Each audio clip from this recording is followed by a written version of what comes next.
ময়মনসিংহের ফুলপুরে বৈদ্যুতিক short circuit থেকে আগুন লেগে একটি বসতবাড়ি পুড়ে ছাই হয়ে গেছে।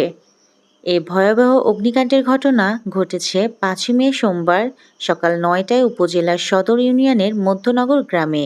আগুনে অন্তত ৫ থেকে ৬ লাখ টাকার ক্ষয়ক্ষতি হয়েছে বলে দাবি করেছেন ক্ষতিগ্রস্ত পরিবার। স্থানীয়রা জানান, সকালে আকস্মিকভাবে রুহুল আমিনের টিনসেটের বসতবাড়িতে এই আগুনের সূত্রপাত হয়। কোনো কিছু বোঝার আগেই আগুন চারদিকে ছড়িয়ে পড়ে। ওনার ২ ছেলের ঘরসহ ৪টি ঘর পুড়ে যায়। ঘরে থাকা সমস্ত আসবাবপত্র, খাদ্যদ্রব্য, পোশাক, স্বর্ণ অলংকার ও নগদ ৭০,০০০ টাকা সহ সব পুড়ে যায়।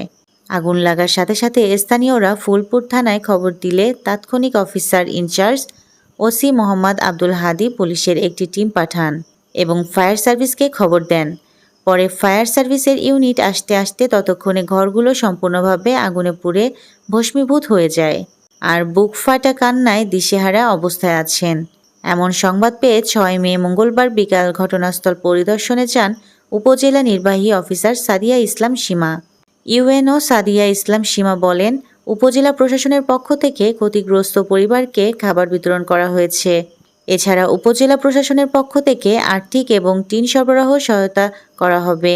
ক্ষয়ক্ষতির পরিমাণ নির্ণয় করে জেলা প্রশাসনের কাছে পাঠানো হবে। তবে দুর্ঘটনা এড়াতে সকলে সচেতন হই আমরা। তপু রায়হান রাব্বি, ময়মনসিংহ জেলা প্রতিনিধির পাঠানো প্রতিবেদনে ছিলাম আমি ইয়াসমিন আক্তার, সুরমা টিভি 24।